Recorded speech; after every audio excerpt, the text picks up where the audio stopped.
Malam sudah merambat jauh, kesunyian sudah melelapkan sebagian hamba-hamba di bumi.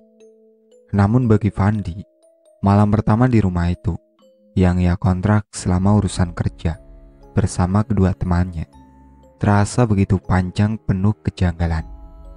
Ia yang awalnya menampik anggapan Tanto, sedikit demi sedikit mulai membenarkan dan merasakannya sendiri. Berawal dari telinganya mendengar suara pintu depan terbuka dan tertutup berulang-ulang, seolah tengah untuk mainan. Beberapa saat ia diamkan suara itu, sampai akhirnya Fandi yang sudah merasa terganggu, beranjak dari pembaringan untuk memastikan. Tak ada yang aneh dilihat Fandi. Pintu yang ia yakini sebagai sumber suara berisik terlihat aman dan masih tertutup rapat. Sebentar Fandi memastikan dengan memeriksa keadaan pintu yang ternyata sudah terkunci sebelum beranjak kembali ke kamar. Namun baru saja kakinya selangkah masuk kamar, tiba-tiba tubuhnya merinding saat hembusan angin lembut teramat dingin menyapu wajah dan lehernya. Ada keraguan dalam diri Fandi saat itu, kala rasa takutnya mulai terbangun dengan satu hal yang baru saja ia rasakan. Belum lagi suasana kamar yang semakin lembab dan menyeramkan selepas tiupan angin yang seperti ikut masuk. Tapi Fandi masih mencoba untuk bertahan dan memberanikan diri kembali berbaring. Mata Fandi mulai mengerjap setelah beberapa kali mulutnya menguap, menandakan rasa kantuknya sudah menyerang. Akan tetapi, belum sempat ia terlelap penuh, kembali Fandi terjaga dengan keterkejutan. Matanya dengan cepat mengedar sekeliling, menatap tiap-tiap sudut kamar, mencari sumber suara tangisan lirih yang mengusik tidurnya. Untuk beberapa saat, Fandi terdiam, seperti tengah memastikan kesadarannya. Sampai akhirnya wajah Fandi berubah memucat ketika dirinya benar-benar memastikan jika nyata mendengar suara tangisan meratap seorang wanita. Suara tangisan yang kadang diiringi rintihan, kini Fandi bisa pastikan berasal dari kamar sebelah. Sebuah kamar yang berukuran paling kecil dibanding kamar lainnya dan sempat disinggung oleh Tanto saat debat dengannya. Namun baru sekarang Fandi percaya jika ada kejanggalan di kamar itu. Fandi mulai ketakutan saat suara tangisan dan rintihan sebentar kemudian berubah sebuah jeritan menyayat berkali-kali. Apalagi saat itu Fandi juga merasa jika di dalam kamarnya seperti banyak sosok-sosok yang berdiri mengelilingi ranjang sedang menatapinya. Fandi akhirnya bangkit dari pembaringan. Ia sudah tak mampu membendung ketakutan yang menyelimuti dirinya. Langkahnya cepat, meninggalkan kamar dan berniat masuk ke kamar pertama bersama kedua temannya. Tapi lagi-lagi langkah Fandi harus terhenti.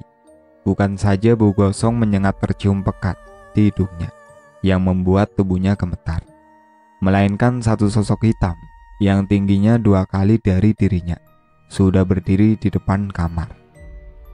Keringat mengucur deras membasahi tubuh Fandi sebelum berubah kaku dan dingin ketika ia menengadahkan wajahnya menatap wajah sosok hitam di depannya yang hanya terlihat sorot matanya saja yang putih rata. Fandi menjatuhkan tubuhnya yang sudah tak mampu untuk berdiri. Ia terduduk berselonjor menyandar ke dinding.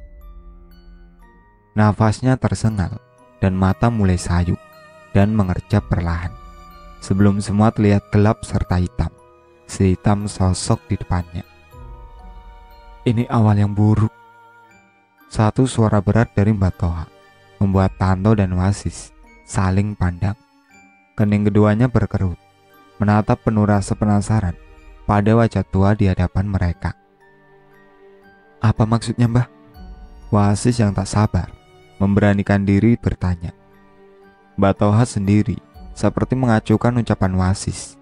Ia tampak fokus memeriksa sekujur tubuh membiru Fandi yang ditemukan Tanto tergeletak di lantai depan kamar. Mbah, hal buruk apa yang Mbak Toha maksud? Kembali Wasis yang dirundung rasa penasaran, mengulang pertanyaan pada Mbak Toha. Sejenak tangan Mbak Toha terhenti dari mengurut kening Fandi. Ia memalingkan wajah sebentar pada Wasis yang terlihat begitu mengharap sebuah jawaban. Rumah ini tidak bisa untuk sembarangan. Banyak sukma buangan yang sudah tertanam di sekelilingnya. Maka dari itu saya sarankan cari kontrakan lainnya saja. Jelas Mbak Toha. Apalagi temanmu ini sudah bertemu pimpinan dari semua makhluk yang bersemayam di sini. Akan panjang urusannya jika tetap nekat meneruskan untuk tinggal di sini. Sambung Mbak Toha dengan penuh ekspresi kekhawatiran. Ada apa sebenarnya di rumah ini, Mbah? Dan siapa yang sudah mencelakai teman saya ini? Sahut Wasis yang seperti belum percaya dan mengerti dengan penjelasan Mbak Toha. Maaf, saya tidak bisa menceritakannya, jawab Mbak Toha sambil berdiri. Lalu bagaimana dengan keadaan teman saya ini, Mbah? Tanto yang dari tadi hanya diam, ikut bertanya. Mbak Toha terdiam sebentar, matanya kembali menatap tubuh lemah Fandi yang sudah tertutup selimut, menyiratkan keprihatinan tersendiri yang mendalam dengan apa yang sudah menimpa pada diri Fandi. Temanmu tersandra sukmanya dan hanya sang pewaris yang bisa mengembalikan kebadalnya, jawab Mbak Toha seraya menarik nafas panjang. Sang pewaris? Apakah Sanjaya yang Mbak maksud? Tanya Tanto yang kemudian dijawab anggukan kepada oleh Mbak Toha. Kalau begitu saya akan meminta tolong pada Sanjaya, Mbah. Kebetulan saya juga mengenalnya, sahut Tanto penuh antusias. Bukan hanya Mas Sanjaya saja, tapi juga ibunya, sebab ini ada kaitan erat dengan masa lalu Nduk Wuri. Terang Mbak Toha membuat Tanto terdiam. Biar saya saja yang menemui Mas Sanjaya dan ibunya. Kalian jaga saja teman kalian ini. Dan satu lagi, jangan pernah menyentuh atau bahkan membuka kamar paling ujung belakang. Tegas suara Mbak Toha berpesan setelah menyanggupi untuk menemui sang pewaris, Sanjaya. Sepeninggalan Mbak Toha, Wasis yang seperti tak percaya akan semua cerita tentang rumah itu menarik paksa Tanto ke belakang. Tak ada penolakan saat itu dari Tanto. Namun ketika Wasis berhenti tepat di depan pintu kamar ujung, Tanto seketika terenyak mundur. Apa yang akan kamu lakukan, Sis? Sedikit bergetar suara Tanto melihat kenekatan Wasis. Aku tak percaya jika ada setan bisa mencelakai manusia. Lagian kenapa juga dengan kamar ini? Kok sampai gak boleh disentuh? Wasis dengan tegas mengutarakan rasa ketidakpercayaan dan bersikeras ingin membuka pintu yang sudah 20 tahun lamanya tertutup. Tapi ketika tangannya baru menyentuh gagang pintu, Tanto dengan cepat menepisnya. Jangan gila kamu. Apa bukti Fandi yang sudah seperti itu belum cukup untuk membuka pikiranmu? Tanto dengan cepat menarik mundur Wasis dari depan pintu dan menyeretnya kembali ke depan. Apa-apaan kamu ini? Aku hanya ingin membuktikan apa benar dalam kamar itu ada makhluk yang sudah mencelakai Fandi. Itu saja, ujar Wasis bersungut-sungut. Terserah, kamu mau percaya atau tidak. Tapi yang jelas, dengan adanya keadaan Fandi seperti ini, saya harap kamu jangan menambah urusan tambah runyam. Ingat, kita hanya tamu di sini. Tegas kalimat yang diucapkan Tanto sebelum ia beranjak ke kamar depan, di mana tubuh Fandi terbaring. Tak berapa lama, Tanto kembali ke depan sambil menenteng tas hitam. Ditatapnya lekat-lekat Wasis yang duduk terdiam dan menyandar di sofa sebelum menyerahkan HP milik Fandi ke tangannya. Saya akan melapor ke kantor dan sekalian survei lapangan. Tolong kamu jaga Fandi. Dan ini HP Fandi. Kalau sewaktu-waktu nanti istri atau keluarganya ada yang nelpon, kamu angkat. Tapi ingat, jangan kamu katakan keadaan Fandi yang sebenarnya. Pesan Tanto pada Wasis yang hanya menerima HP milik Fandi tanpa menyaut ucapan apapun. Kalau ada apa-apa, kabari. Sekali lagi Tanto berpesan sebelum beranjak meninggalkan rumah itu, guna mengurus pekerjaan yang seharusnya mereka bertiga. Namun dikarenakan keadaan Fandi, maka Tanto terpaksa mewakili kedua temannya. Di samping dirinya sebagai seorang pelaksana lapangan sekaligus penyuluh, Tanto juga terhitung orang paling lama dibanding kedua temannya di sebuah perusahaan penanaman kabel dan proyek tower. Sepeninggalan Tanto, Wasis masih terdiam di ruang tamu. Ia masih termenung dengan segala rasa tak percayanya. Tapi ketika mengingat ucapan-ucapan Tanto, ia mengendurkan saraf penasaran yang mengencang bila mengingat dengan apa yang ia dengar tentang rumah itu. Setelah beberapa jam melewati jalanan ramai, sepi, dan mengitari perbukitan kecil, Mbak Toha akhirnya bisa merenggangkan otot-ototnya yang kaku saat sepeda motor yang memboncengnya berhenti di halaman sebuah rumah joglo bergaya ciri khas Jawa. Rumah yang dipenuhi dengan lekukan dan ukiran indah bernuansa keraton, menggambarkan jika sang pemilik rumah adalah orang yang menjunjung tinggi satu nilai budaya dan tradisi begitu kuat. Mbak Toha yang tahu tentang siapa dulunya pemilik rumah itu, sedikit sungkan saat berjalan ke teras berpilar kayu jati berlekuk ukiran. Langkahnya pelan penuh hati-hati yang diikuti seorang pemuda pemboncengnya. Dengan memberanikan diri, Mbak Toha mengetuk pelan daun pintu tebal yang mengkilap. Sejenak Mbak Toha bersabar menunggu, sampai akhirnya terdengar sautan lembut dari dalam. Lalu disusul terbukanya daun pintu.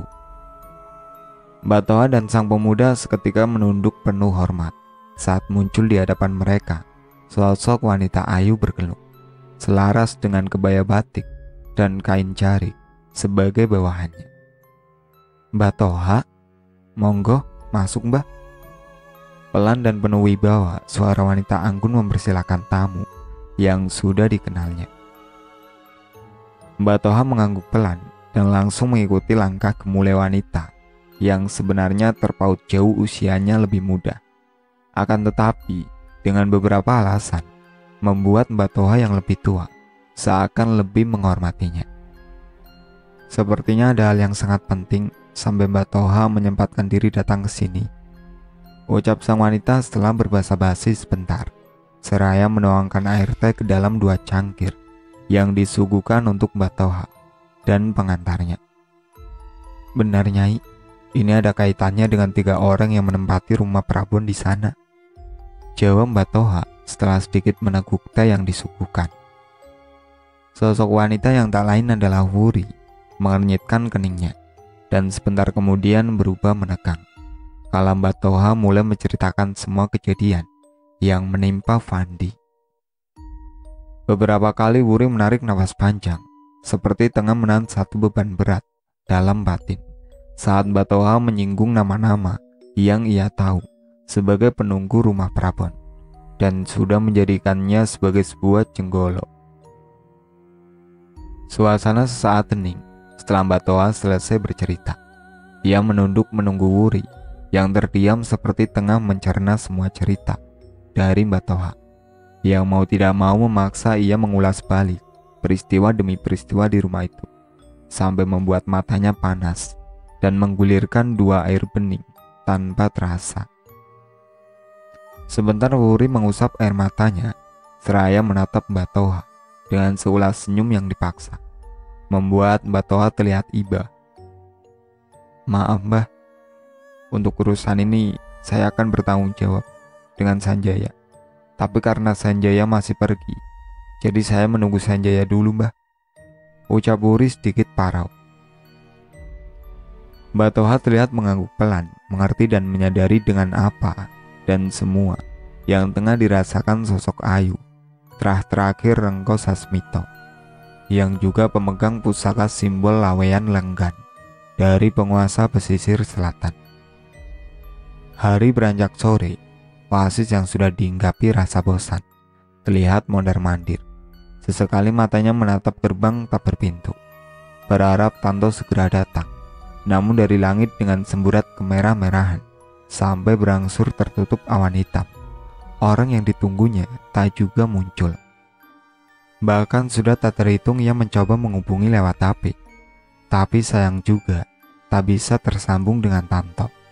Bosan, penat, dan jengkel membaur di benak Wasis. Ia kemudian memutuskan menutup pintu dan berniat untuk mandi.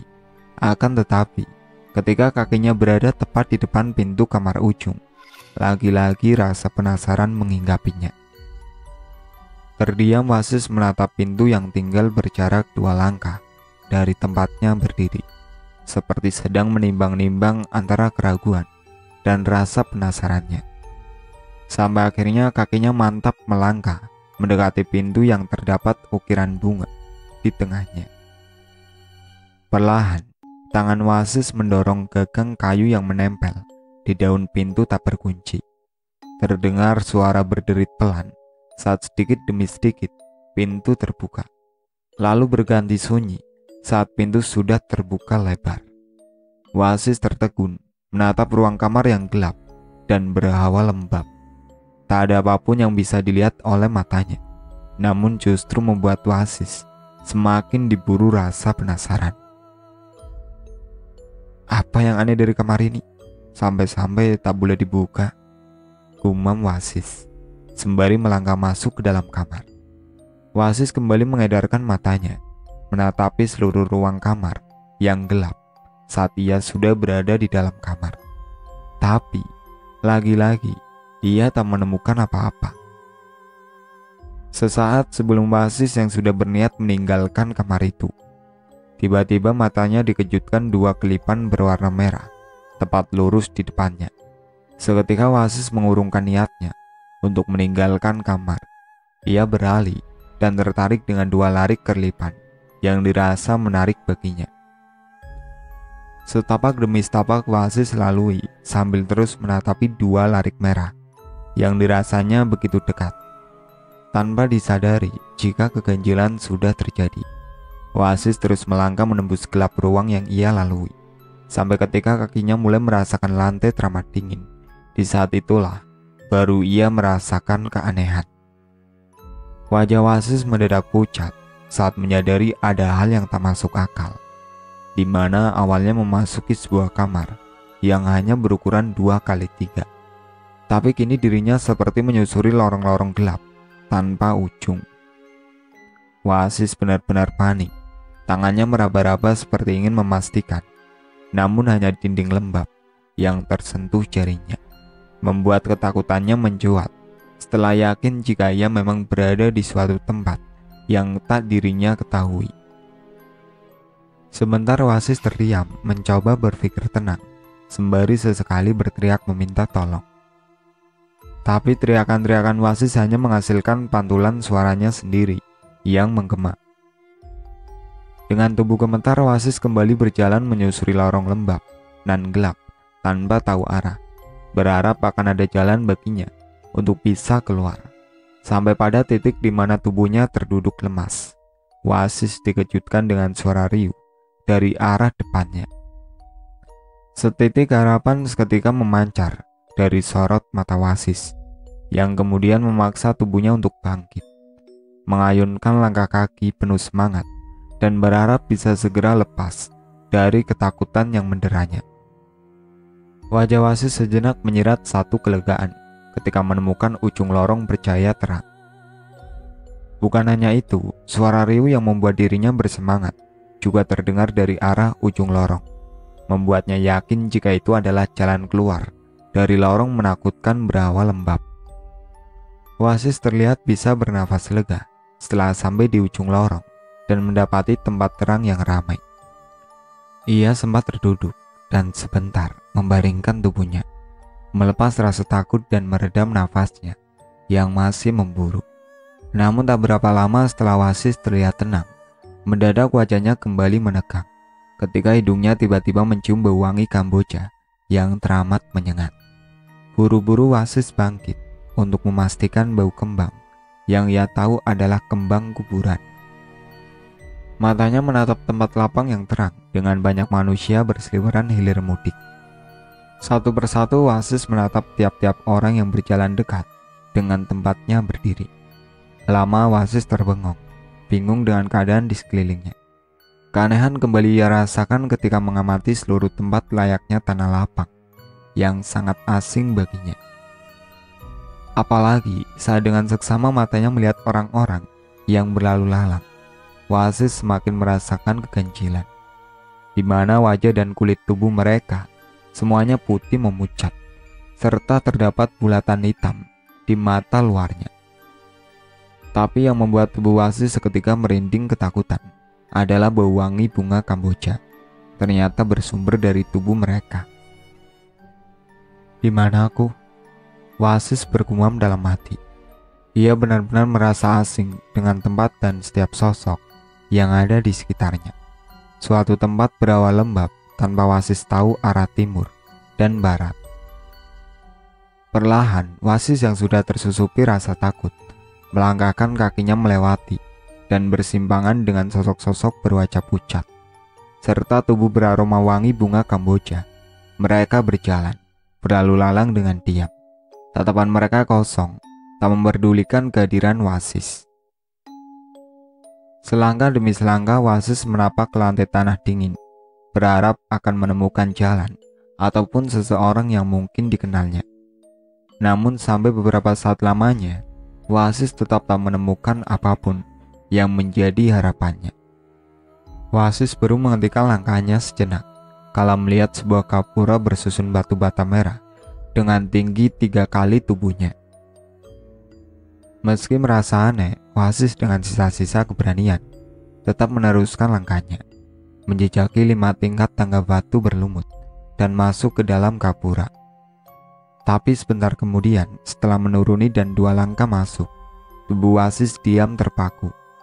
Matanya terbelalak menatap ngeri puluhan sosok di dalam gapura. Sosok-sosok bertubuh jangkung, kurus kering kerontang, tanpa daging, dan hanya seperti tulang berbalut kulit berwarna hitam gelap. Namun saat sosok-sosok itu bersamaan menatap Wasis, kengerian kembali terlihat dari bola-bola mata mereka yang putih rata. Lutut Wasis seketika goyah, tubuhnya gemetar hebat. Ketakutannya memuncak, manakala sosok-sosok yang menyadari kehadirannya perlahan mendekat. Langkah mereka pelan tak bersuara, seolah tak terpijak tanah. Wasis tersungkur, tertunduk dengan lutut menopang. Sekilas ia masih melihat laki-laki kurus hitam tinggal beberapa jengkal dari tempatnya, sebelum sesuatu ia rasakan melilit kuat tubuh lemahnya. Wasis mencoba mencari tahu tentang apa yang membekap tubuhnya. Ia mengangkat wajahnya, melihat lembar-lembar putih yang entah datangnya dari mana, tiba-tiba sudah menempel kuat. Ia berusaha memberontak dengan sisa tenaga yang tak seberapa, namun sia-sia. Sebentar mata Wasis menatap lurus ke depan, di mana dari sebuah bangunan seperti pendopo keluar sosok tinggi, 2 kali lebih tinggi dari sosok-sosok yang berada di depannya.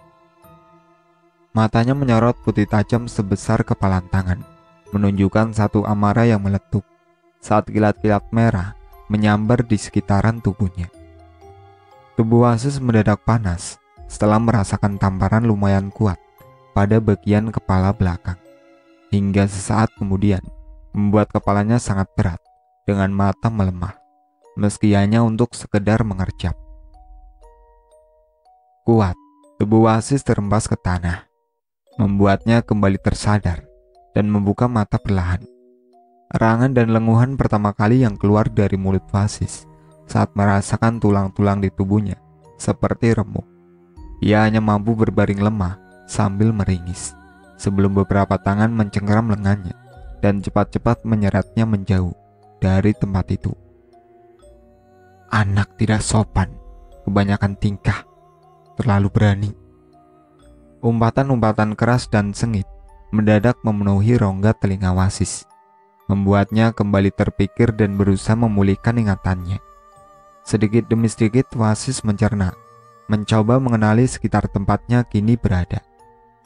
Ingatan Wasis sebentar terbantu dengan beberapa sosok yang berdiri membelakanginya, menyadarkannya jika ia kini tengah terduduk menyandar di tembok dinding teras. Meski belum sepenuhnya mengerti tentang apa sebenarnya yang tengah dirinya alami. Tapi Wasis kini tahu dan yakin bahwa ia telah berada di alam nyata. Bertambah keyakinannya saat melihat dengan jelas salah satu sosok yang baru saja mengumpat dirinya dengan sengit, Mbah Toha. Wajah Wasis bertambah lega dengan kemunculan seorang teman kerjanya, Tanto, yang mendekati dan menyodorkan segelas air putih padanya. "Syukur sis, kamu selamat.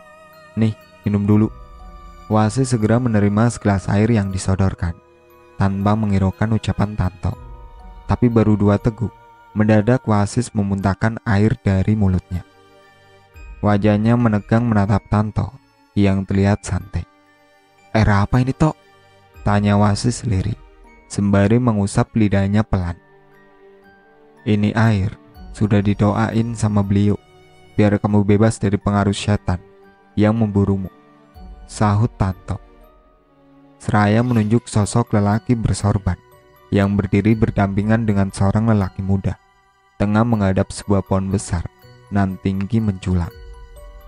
"Udah, kamu habisin aja. Jangan dipikirin rasanya. Yang penting kamu bisa pulih kembali." Tanto kembali menyodorkan gelas berisi sisa air yang tadinya tak ingin Wasis minum lagi. Namun setelah mendengar penjelasan Tanto, Wasis akhirnya memaksa diri menaguk habis sambil meringis. Setelah merasa lebih baik, Wasis kembali mencoba mengingat kejadian demi kejadian yang ia alami. Dari awal sampai akhir, ia menuntut. Tapi sebelum semua terekam dalam memori otaknya, ia dikejutkan dengan suara bising disertai gemuruh angin dari pohon besar yang berada di hadapan 2 sosok lelaki bersorban dan lelaki muda. "Cepat, bawa temanmu masuk ke dalam." Satu perintah tegas dari suara nyaring sosok perempuan yang berdiri di samping Mbah Toha menambah rasa tegang menjekat dalam diri Wasis yang baru saja sedikit dan sebentar merasakan kelegaan. Sepintas Wasis masih bisa melihat ketegangan dan suasana mencekam tempat itu sebelum Tanto memaksa mengangkat tubuhnya dan memapa masuk ke dalam. Namun dalam batin, Wasis yakin jika yang tengah terjadi di halaman belakang itu ada kaitannya dengan apa yang baru saja ia alami. "Sekarang jadi urusanmu. Abah akan membantumu dengan doa," seraut wajah tenang penuh wibawa dengan seulas senyum berkarisma, menatap dan menepuk pelan pundak sosok lelaki muda yang berada di sampingnya. Meski keadaan saat itu di halaman belakang, tepatnya di depan sebuah pohon besar nan tinggi menjulang, sangat mencekam. Namun tak tersirat sedikit pun rasa takut di wajah sosok lelaki bersorban yang perlahan mundur, menjauh dari tempatnya berdiri bersama sang lelaki muda, memberi kesempatan pada sang pemuda untuk merampungkan urusannya. Sang pemuda sendiri hanya mengangguk pelan, menunduk sebentar, dan kembali tegak berdiri menghadap pada pohon di depannya. Bersamaan dengan itu, dari arah pohon, angin kencang kembali bergemuruh kencang, mengempaskan daun-daun dan ranting kering berguguran ke tanah. Tak hanya itu, satu helaan nafas kemudian, dari balik pohon tua yang tinggi menjulang, bau gosong menyengat tiba-tiba tercium pekat, menjadi awal kemunculan puluhan silet hitam, melayang, dan berdiri mengelilingi sang pemuda. Kini nampak jelas wujud dari puluhan sosok yang sudah tegak, meski hanya terpapar cahaya redup dari lampu teras. Wujud layaknya tulang belulang tanpa daging, terbungkus kulit hitam. Hanya saja mata sosok-sosok itu tampak putih rata, menyorot tajam pada sang pemuda. Ketegangan terlihat dari wajah sang pemuda, walau tak tersirat rasa takut saat dirinya harus berdiri sendiri menghadapi puluhan makhluk mengerikan. Padahal di belakangnya di dalam teras, nampak 3 sosok lelaki dan sosok perempuan ikut menyaksikan. Dari keempat orang itu, hanya wajah sosok perempuan berkebaya hitam yang bersanggul tampak menggurat kecemasan. Sebab dirinya tahu yang tengah dihadapi sang pemuda bukanlah makhluk sembarangan. Tapi dirinya juga sadar jika yang mampu memusnahkan makhluk-makhluk tinggi hitam itu adalah sang pemuda, dikarenakan dalam darahnya mengalir darah pancar dari dua terah besar yang menjadikannya seorang getih pengarep. "Duh Gusti, lindungi dan bantu anakku," gumamnya lirih saat melihat puluhan makhluk tinggi hitam mulai berkelebat mengerumuni sang pemuda. Sang pemuda sendiri yang tak lain Sanjaya terlihat tak bergeming. Ia masih tegak berdiri menyungking senyum sinis, meski aura hitam pekat mengelilinginya. Sejenak suara gemeretak panjang mengeluarkan percikan-percikan api, membuat hawa sekitar panas. Suasana semakin mencekam, manakala Sanjaya mengeluarkan sebilah keris bergagang kepala naga, bermata batu hijau. Riuh ramai sesaat halaman belakang, di mana kilatan-kilatan hitam saling bertemu, berbenturan, menimbulkan suara gemuruh. Angin semakin berembus kencang, menyamarkan pandangan, ketika sosok-sosok jangkung menjadi silet-silet, membentuk gumpalan hitam berkabut, bergulung-gulung mengurung Sanjaya. Tak lama setelahnya, hawa panas tiba-tiba begitu kuat menyengat, yang disusul satu dentuman keras terdengar saat gumpalan-gumpalan hitam pecah dan memudar menjadi bayang-bayang. Kelegaan sejenak terpancar dari wajah merah Sanjaya melihat puluhan sosok jangkung hitam yang mengeroyoknya sirna. Namun itu tak bertahan sampai 5 tarikan nafas, sebab sebentar kemudian mendadak kabut-kabut hitam lebih tebal dan pekat muncul bersama liringan bola-bola api memancar putih dan menghantam Sanjaya. Sanjaya terpekik, terkejut dengan kekuatan besar di balik bola-bola api itu. Hingga saat kembali benturan tak terhindari, tubuh Sanjaya terpental jauh ke belakang. Wajah Sanjaya kini terlihat pucat, matanya nanar, menatap gumpalan kabut hitam yang dikelilingi bola api, berubah dalam sekejap menjadi satu sosok hitam yang tingginya 3 kali dirinya. Sosok dengan sepasang mata putih rata sebesar kepalan tangan, terdengar menggeram berat, seperti sedang menahan sebuah letupan amarah. "Jahanam, tak akan kubiarkan siapapun menghancurkan Jenggoloku, termasuk kamu, hai anak manusia." Keras menggelegar, suara bentakan dari sosok menatap nyalang pada Sanjaya. Bukan hanya Sanjaya saat itu terlihat panik, tapi juga pada ketiga sosok yang berdiri menyaksikan dari teras. Hanya satu wajah yang terlihat masih tenang, wajah dari seorang lelaki berbadan tegap yang terhitung dan memiliki gelar Ahlul Bait. Sanjaya perlahan bangkit setelah mengusap darah yang keluar dari bibirnya. Rasa sesak serta nyeri di dadanya seolah tak terasa lagi ketika mendengar amarah sosok mengerikan di depannya. Ia kembali menggenggam erat keris kecil berkepala naga yang berada di tangannya, bersiap dengan segala kemungkinan yang bakal terjadi selanjutnya. "Sanjaya, teteskan darahmu pada keris itu, cepat!" Sedikit terkejut Sanjaya mendengar suara melengking di belakangnya. Suara yang sangat ia kenal, milik ibunya.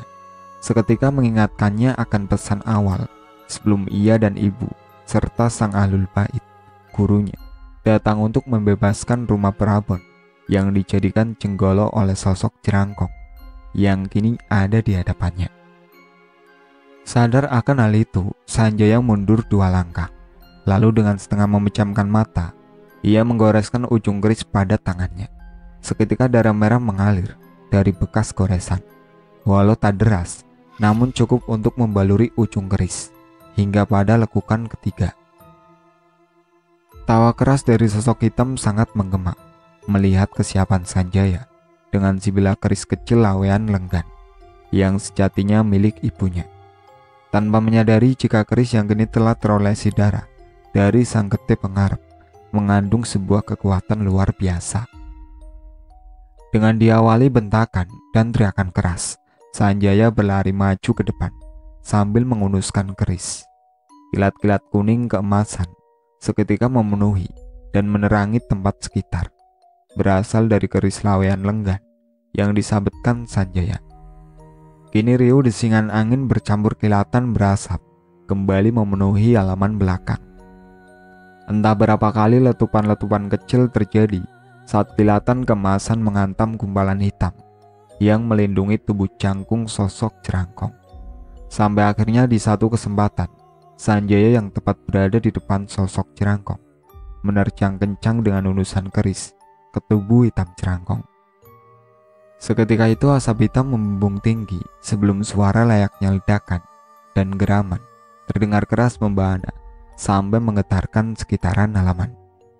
Jeritan tak kalah melengking juga sebentar kemudian menyusul saat Wuri, ibu Sanjaya, melihat sang getih pengharap. Anaknya terpental jauh dan terguling-guling. Saat itu juga Wuri berlari menghampiri Sanjaya. Naluri sebagai seorang ibu seketika tergugah mendapati anaknya terkapar berlumuran darah. Tangis Wuri tak mampu terbendung saat mengusap darah yang keluar dan mengalir dari bibir dan hidung Sanjaya. La haula wala quwata illa billah. Sejenak Wuri menolehkan kepalanya mendengar suara lantunan kalimat suci dari Ahlul Bait yang memang ia percaya sebagai penuntun anaknya. Lenguhan juga sebentar terdengar dari Sanjaya yang mencoba bangkit dari pangkuan ibunya. Apa ini sudah berakhir? Lirih suara Sanjaya bertanya. Sudah nak, makhluk itu sudah kembali ke asalnya. Kelegaan seketika memancar dari wajah Sanjaya mendengar jawaban sosok yang sedikit demi sedikit telah menuntunnya keluar dari garis hitam leluhurnya. Akan tetapi, baru saja Sanjaya yang berjalan tertatih dengan dibantu ibu dan gurunya baru memasuki teras. Mereka dikejutkan satu teriakan dari dalam.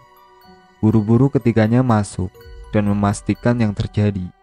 Sesaat ketiganya terenyak melihat Tanto menangis pilu di samping sebujur tubuh membiru yang tengah dipangku Mbak Toha. Tubuh itu kaku meregang, matanya melotot, mendongak ke atas, seolah merasakan sakit luar biasa sebelum nafasnya terputus. Fandi! Tanto masih begitu histeris melihat kematian Fandi yang tak disangkanya. Innalillahi wa inna ilaihi rajiun, ucap sang Ahlul Bait ketika ikut memeriksa keadaan Fandi yang benar-benar sudah tak bernyawa. Sanjaya dan Wuri terlihat saling berpandangan. Bibir keduanya sama-sama keluh melihat satu korban lagi akibat kutukan lemah ireng Jalasuto. Meskipun kini Jenggolo sudah berhasil dihancurkan oleh Sanjaya, namun harus dibayar nyawa Fandi, sahabat Sanjaya. Wasis yang belum sepenuhnya pulih, terlihat bibirnya bergetar melihat sahabatnya meninggal dengan tragis. Air matanya deras mengalir tanpa ia sadari. Jiwanya sangat terguncang saat itu, hingga hanya isakan yang mampu keluar dari tenggorokannya. Rupanya iblis itu tak mau melepas dan ikut membawa pergi Sukmanak Fandi, ucap Mbak Toha yang baru saja selesai mengatupkan kedua mata Fandi. Untuk sementara kita urus jenazahnya dan urusan rumah ini tolong kosongkan dulu selama 41 hari. Setelah itu, insya Allah saya sendiri yang akan membersihkan dari aura hitam lainnya. Sang Ahlul Bait sejenak menarik nafas panjang setelah berucap, kemudian menatap tubuh Fandi yang sudah tak bernyawa sembari melakukan doa membuat yang lain terdiam mengamini.